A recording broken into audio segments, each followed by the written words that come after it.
마지막 식사, 그 뒤엔 며느리의 미소가 있었다.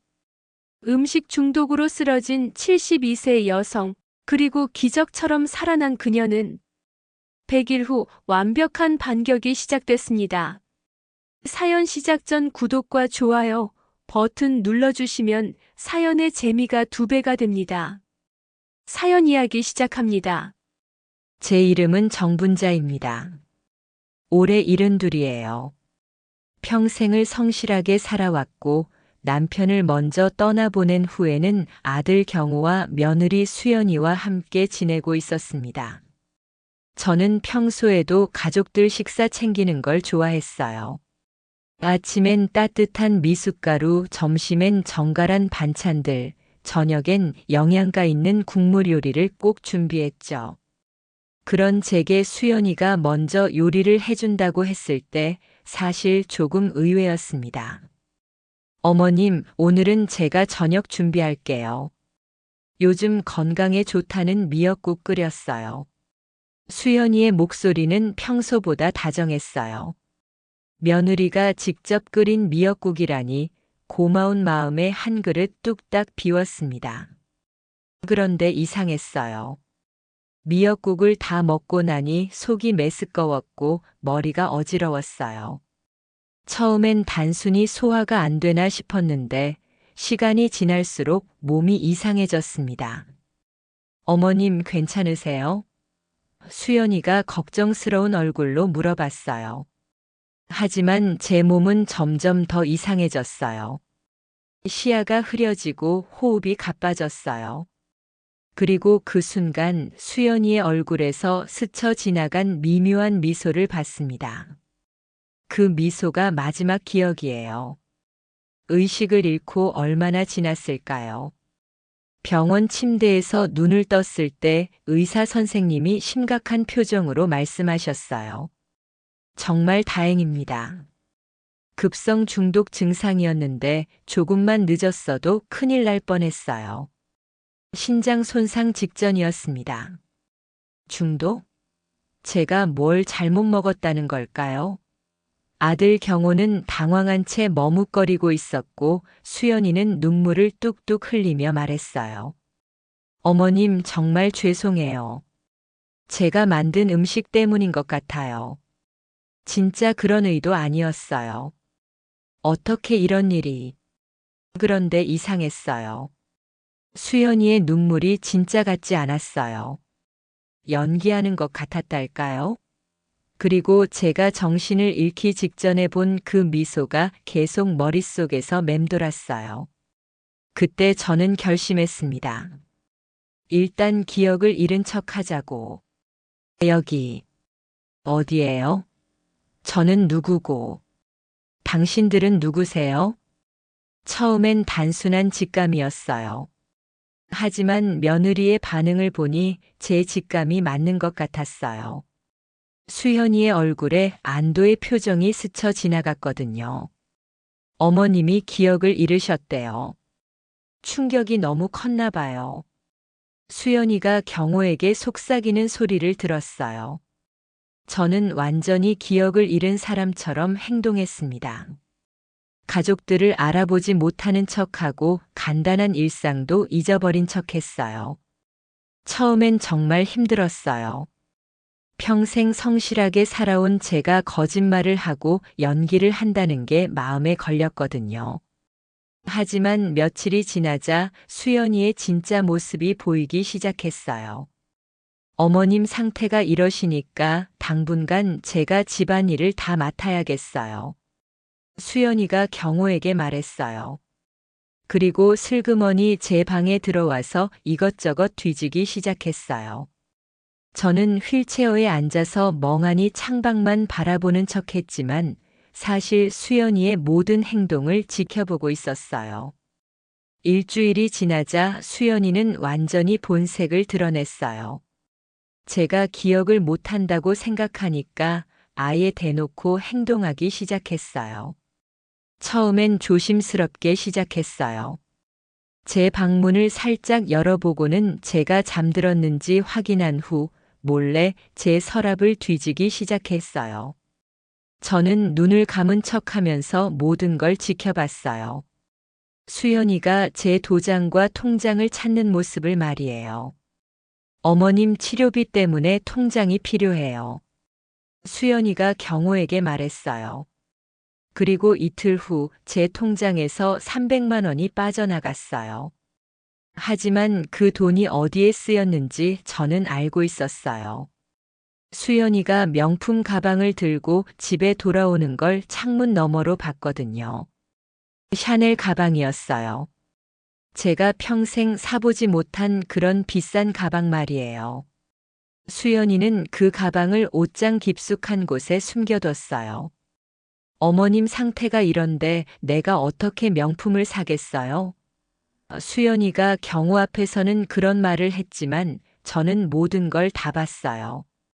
그 다음 주에는 더 충격적인 일이 있었어요. 제가 낮잠을 자는 척하고 있는데 수연이가 집안 구석구석을 뒤지더라고요.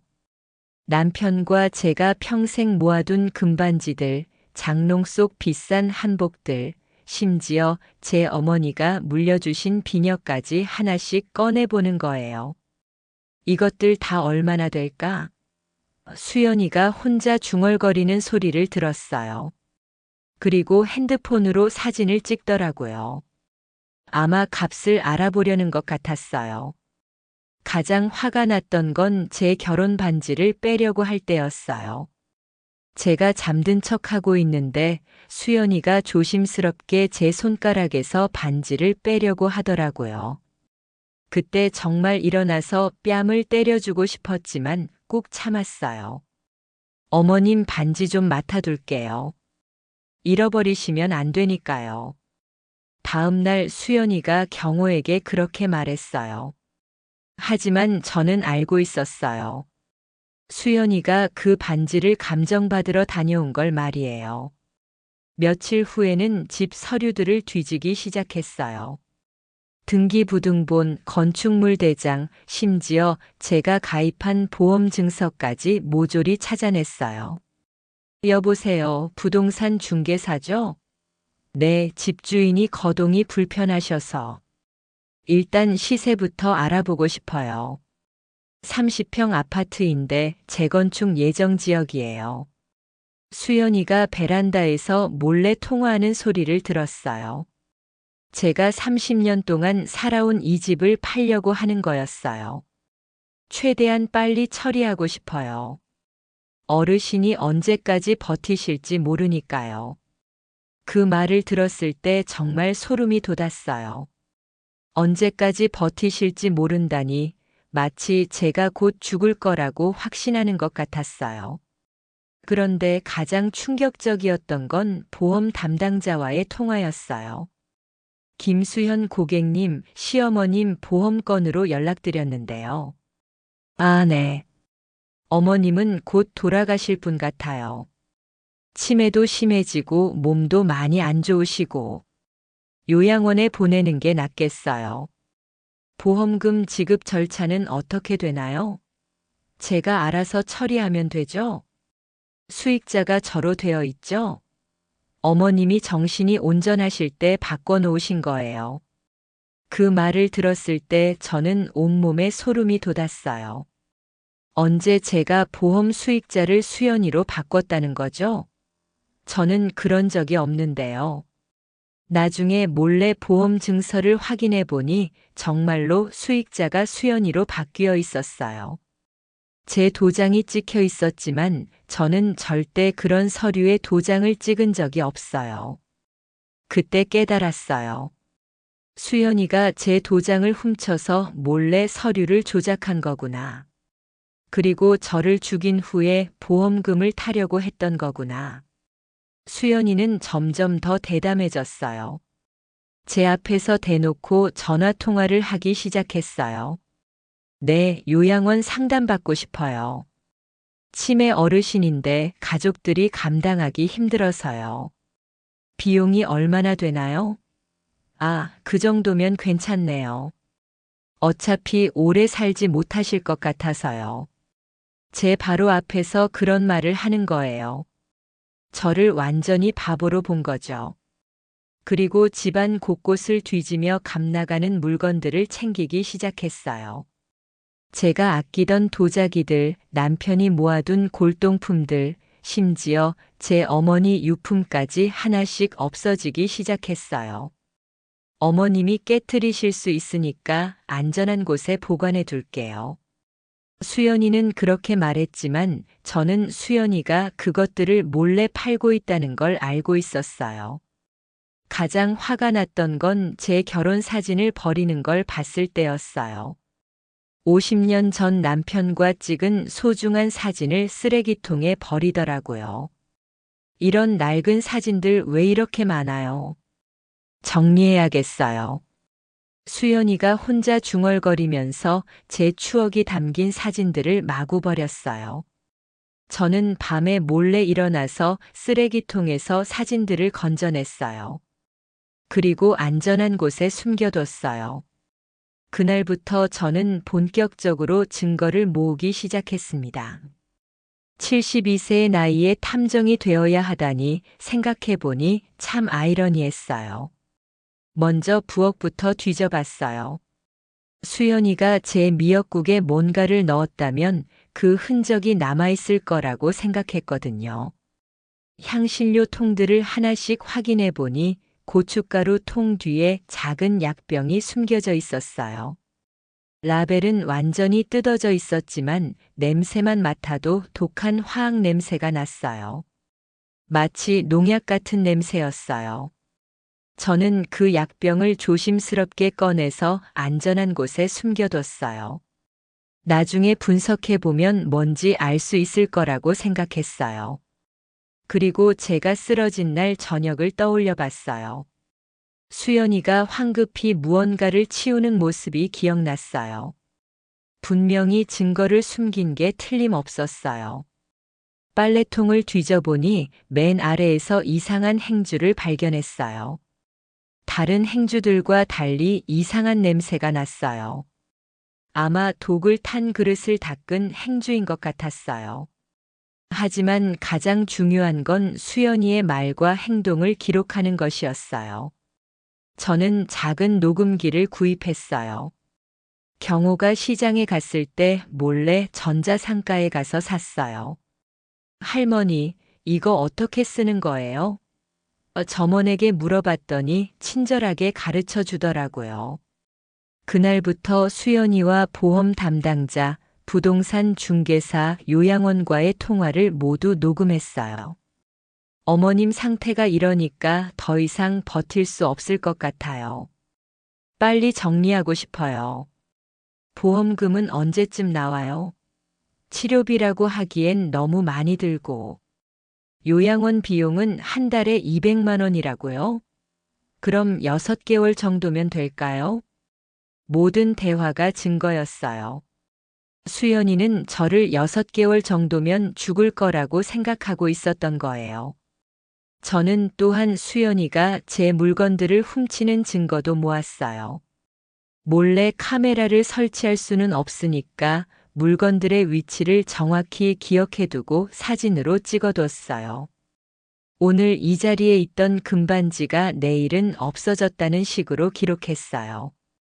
그리고 수연이가 제 도장으로 위조한 서류들도 찾아냈어요. 보험 수익자 변경 서류, 통장 인출 동의서, 심지어 집 매매 위임장까지 미리 만들어둔 걸 발견했어요. 이 사람이 얼마나 치밀하게 계획했구나 싶었어요. 저를 독살한 후에 모든 재산을 가져가려는 완전 범죄를 꾸민 거였어요. 하지만 수연이는 한 가지 실수를 했어요. 저를 완전히 바보로 본 거예요. 기억을 잃었다고 해서 아무것도 모른다고 생각한 거죠. 저는 매일 일기를 썼어요. 수연이가 한 모든 일들을 날짜별로 기록했어요. 3월 15일 수연이가 내 금목걸이를 가져감. 치료비 필요하다고 경호에게 거짓말함. 3월 18일 부동산 중개사와 통화함. 집 시세 알아봄. 3월 22일 요양원 상담받음. 6개월 후 입소 예정이라고 함. 모든 걸 다 기록했어요. 저는 정확히 100일을 기다렸어요. 왜 100일이냐고요? 그만큼 확실한 증거가 필요했고 수연이가 완전히 방심할 때까지 기다려야 했거든요. 하지만 그 100일이 정말 지옥 같았어요. 매일 아침 일어나면 수연이 앞에서 연기를 해야 했어요. 기억을 못하는 사람처럼, 바보 같은 사람처럼 행동해야 했어요. 여기가 어디예요? 당신은 누구세요? 매일 같은 말을 반복해야 했어요. 수연이는 처음엔 친절하게 설명해 줬어요. 하지만 시간이 지날수록 짜증을 내기 시작했어요. 어머님, 어제도 설명드렸잖아요. 여기는 어머님 집이고 저는 며느리 수연이에요. 그리고 제가 평생 모은 돈이 하나둘씩 빠져나가는 걸 지켜봐야 했어요. 300만 원, 500만 원, 1000만 원.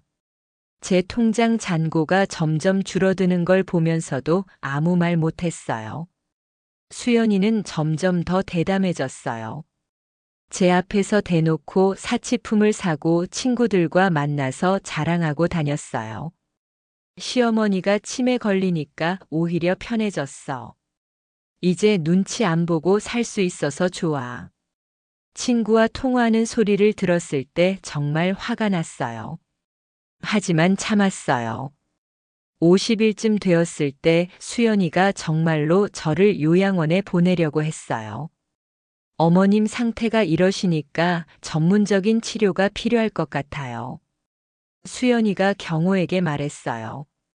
하지만 어머니가 이 집을 너무 좋아하시는데. 경호가 망설였어요. 어머님은 기억도 못 하시잖아요. 요양원이 훨씬 좋을 거예요. 그때 저는 정말 무서웠어요. 요양원에 가면 더 이상 수연이를 감시할 수 없고 증거를 모을 수도 없으니까요. 다행히 경호가 조금 더 지켜보자고 해서 요양원행은 미뤄졌어요. 70일째쯤 되었을 때는 더욱 충격적인 일이 있었어요. 수연이가 남자친구와 바람을 피우고 있었던 거예요. 경호 출장 간 사이에 오면 돼. 시어머니는 바보가 되어서 아무것도 모르니까. 수연이가 바람 피우는 상대와 통화하는 소리를 들었어요. 경호에게는 사랑한다고 하면서 뒤에서는 바람을 피우고 있었던 거예요. 그 남자가 집에 왔을 때도 저는 아무것도 모르는 척해야 했어요. 제 집에서 제 아들을 배신하는 일이 벌어지고 있는데 말이에요. 80일째에는 수연이가 제 생명보험을 더 늘리려고 했어요. 시어머니 나이에 보험료가 너무 비싸네요. 하지만 곧 보험금 받을 수 있으니까 괜찮겠죠? 보험 설계사와 통화하는 소리를 들었을 때 정말 소름이 돋았어요. 저를 죽일 계획을 더욱 구체적으로 세우고 있었던 거예요. 90일째에는 수연이가 두 번째 독살 시도를 했어요. 어머님 건강에 좋은 한약 다려드렸어요. 수연이가 검은 한약을 가져왔어요. 하지만 저는 이미 모든 걸 알고 있었어요. 그 한약에서도 이상한 냄새가 났어요. 고마워요. 나중에 마실게요. 저는 그렇게 말하고 수연이가 없을 때 화분에 버렸어요. 며칠 후 그 화분의 꽃이 모두 시들어 버렸어요. 그 100일 동안 정말 여러 번 포기하고 싶었어요. 경호에게 모든 걸 말하고 싶었어요. 하지만 참았어요. 복수는 차갑게 확실하게 해야 한다고 생각했거든요. 그리고 수연이가 저지른 모든 죄를 낱낱이 밝혀내고 싶었어요. 99일째 밤 저는 마지막으로 모든 증거를 정리했어요. 녹음 파일들, 사진들, 일기, 독이 든 약병, 위조된 서류들. 모든 것이 완벽했어요. 100일째 아침 수연이가 평소처럼 저에게 인사했어요. 어머님 안녕히 주무셨어요?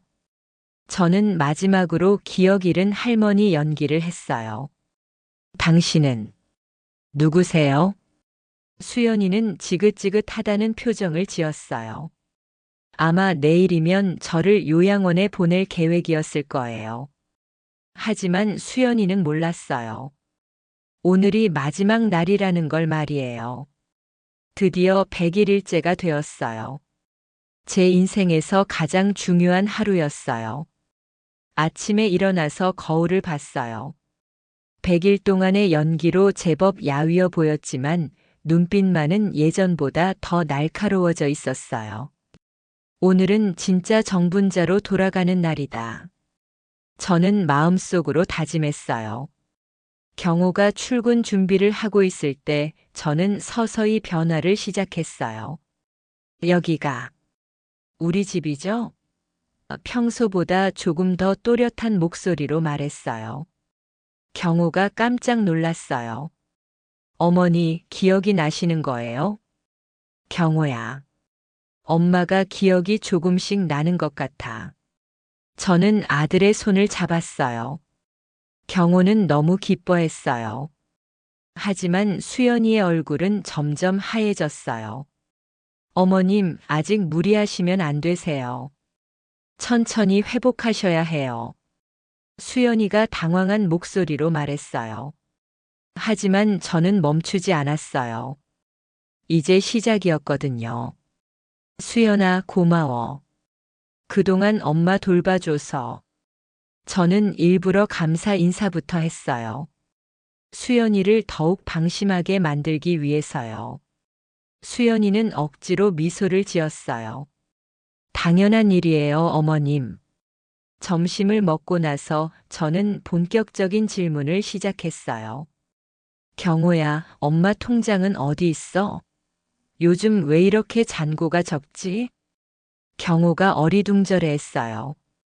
어머니, 치료비 때문에 좀 썼어요. 수연이가 다 설명해 드릴 거예요. 치료비가 3천만 원이나 들었다고. 저는 정확한 금액을 말했어요. 수연이가 깜짝 놀랐어요. 제가 돈 계산을 할 수 있다는 걸 눈치챈 거죠. 어머님, 기억이 많이 돌아오신 것 같네요. 좋은 일이에요. 수연이가 어색하게 웃었어요. 그런데 수연아, 저는 잠시 숨을 고른 다음 계속했어요. 내가 기억하는 게 하나 더 있는데. 수연이의 눈이 흔들렸어요. 뭘? 기억하세요? 그날 밤 미역국 말이야. 마지막에 쓴맛이 났었는데 그게 뭐였을까? 그 순간 수연이의 얼굴이 완전히 하얘졌어요. 더 이상 연기할 필요가 없다는 걸 깨달은 저는 마침내 준비해둔 마지막 카드를 꺼낼 시간이라고 생각했어요. 그리고 마침내 제가 준비한 결정적인 증거를 꺼냈어요. 수연아, 이게 뭐야? 제가 내민 건 녹음기였어요. 그 안에는 수연이가 보험 담당자와 나눈 모든 통화가 들어 있었죠. 어머님은 곧 돌아가실 분이라. 치매도 심해지고 요양원 보내야죠. 보험은 제가 챙기면 되죠? 녹음기에서 나오는 수연이의 목소리에 집안이 조용해졌어요. 에이, 이건 오해예요. 농담이었어요. 수연이가 황급히 변명했지만 이미 늦었어요. 그리고 이것도. 저는 부엌에서 찾은 약병을 꺼냈어요. 이걸로 내 미역국에 뭘 넣었지? 수연이의 얼굴이 새하얗게 질렸어요. 사실 저는 이미 경찰에 고소장을 접수해둔 상태였어요. 100일 동안 모은 모든 증거와 함께요. 딩동. 초인종이 울렸어요. 김수현 씨 계신가요? 경찰입니다. 살인 미수 및 사기 혐의로 긴급 체포 영장이 발부되었습니다. 수연이는 그제야 상황을 파악했어요. 저한테 무릎을 꿇고 빌었지만 이미 늦었어요. 어머님, 제발요. 정말 죽일 생각은 없었어요. 그냥 뭐? 저는 차가운 목소리로 물었어요. 그냥 내가 빨리 죽어서 재산을 물려받고 싶었다고. 경호는 충격에 빠져서 아무 말도 못했어요. 자기 아내가 자기 어머니를 죽이려고 했다는 사실을 받아들이기 힘들었겠죠. 수연이가 끌려가면서 마지막으로 소리쳤어요. 어머님이 다 기억하고 계셨다면서요. 왜 그동안 가만히 있었어요? 저는 조용히 대답했어요. 내가 얼마나 악한 사람인지 확실히 알고 싶었거든. 그리고 증거도 충분히 모아야 했고. 사실 저도 처음엔 확신이 없었어요. 혹시 제가 오해하는 건 아닐까, 며느리가 정말로 실수한 건 아닐까 싶었거든요. 하지만 100일 동안 지켜본 수연이의 모습은 제 의심을 확신으로 바꿔줬어요. 제 돈을 빼돌리고 집을 팔려고 하고 보험금을 노리는 모습을 보면서 확실히 알았어요. 재판 과정에서 모든 진실이 밝혀졌어요. 수연이는 경호와 결혼하기 전부터 제 재산을 노리고 있었대요. 그리고 제가 생각보다 오래 사는 바람에 참지 못하고 극단적인 선택을 한 거였어요. 부엌에서 찾은 약병에는 정말로 독성 물질이 들어 있었어요. 농약에서 추출한 성분이었는데 조금만 더 많이 넣었다면 정말 큰일 날 뻔했다고 하더라고요. 수연이는 결국 살인 미수와 사기, 절도 등의 혐의로 실형을 선고받았어요. 7년형이었어요. 경호는 처음엔 믿지 못하겠다며 어머니인 저를 원망하기도 했어요. 하지만 증거들이 하나씩 드러나면서 결국 진실을 받아들였죠. 수연이가 감옥에 간 후 저는 다시 평범한 일상으로 돌아갔어요. 물론 쉽지 않았어요. 100일 동안 휠체어를 탄 척했던 탓에 실제로 다리 근육이 많이 약해져 있었거든요. 재활치료를 받으면서 천천히 회복했어요. 그리고 마을 사람들이 제 이야기를 듣고 많이 놀라더라고요. 분자 씨, 그 무서운 며느리한테서 어떻게 살아나신 거예요? 100일 동안 기억 잃은 척하기가 얼마나 힘들었어요? 저는 그때마다 조용히 미소를 지으며 말했어요. 기억을 잃은 척하는 것도 꽤 괜찮은 무기더라고요.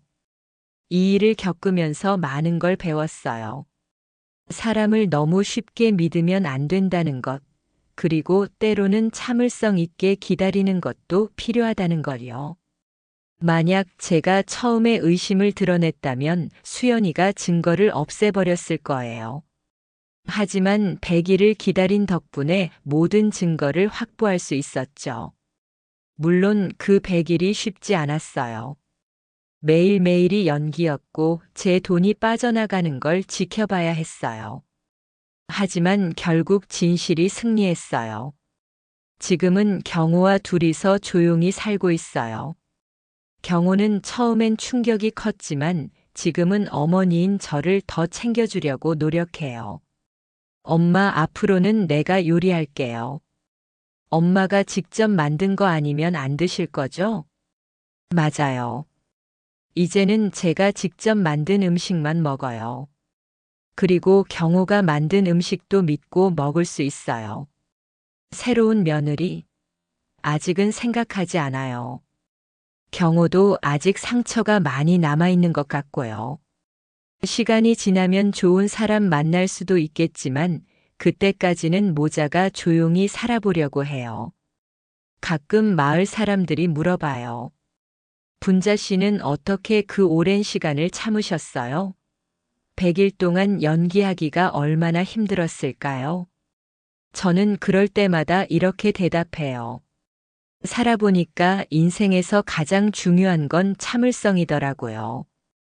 그리고 때로는 바보인 척하는 것도 지혜예요. 정말 그래요. 만약 제가 처음부터 의심을 드러냈다면 수연이는 더 조심스럽게 행동했을 거예요. 하지만 제가 완전히 무력한 할머니인 척했기 때문에 수연이가 방심했고 그 덕분에 모든 증거를 잡을 수 있었어요. 지금도 가끔 그날 밤 미역국의 맛이 생각나요. 처음엔 평범한 미역국 맛이었는데 마지막에 이상한 쓴맛이 났었거든요. 그때 바로 알아차렸어야 했는데 며느리가 직접 끓여준 음식이라는 생각에 끝까지 다 먹었던 게 화근이었죠. 하지만 그 일이 있었기에 더 조심하게 되었고 사람을 보는 눈도 생겼어요. 지금 저는 73이에요. 건강도 많이 회복되었고 다시 제 발로 걸어 다닐 수 있게 되었어요. 마을 경로당에 가면 제 이야기가 전설처럼 전해져요. 기억 잃은 척하며 며느리 잡은 할머니라고요. 저는 그럴 때마다 웃으며 말해요. 나이 들어서도 배울 게 많더라고요. 연기도 해보고 탐정도 해보고. 인생 참 재밌어요. 그리고 마지막으로 하고 싶은 말이 있어요. 가족이라고 해서 며느리라고 해서 무조건 믿으면 안 돼요. 사람은 누구나 변할 수 있고 돈 앞에서는 더욱 그래요. 하지만 포기하지 말고 끝까지 진실을 찾아내려고 노력해야 해요. 그리고 가장 중요한 건 때로는 약한 척하는 것도 필요하다는 거예요. 제가 100일 동안 기억을 잃은 척한 것처럼요. 기억을 잃은 척하는 것도 꽤 괜찮은 무기더라고요. 이게 제 이야기예요. 72세에 죽을 뻔했지만 73세에 새로운 인생을 시작한 정분자의 이야기입니다. 사연 재미있게 들으셨나요? 구독과 좋아요 잊지 마시고요. 다음 영상으로 더 재미있는 사연 가져오겠습니다. 감사합니다.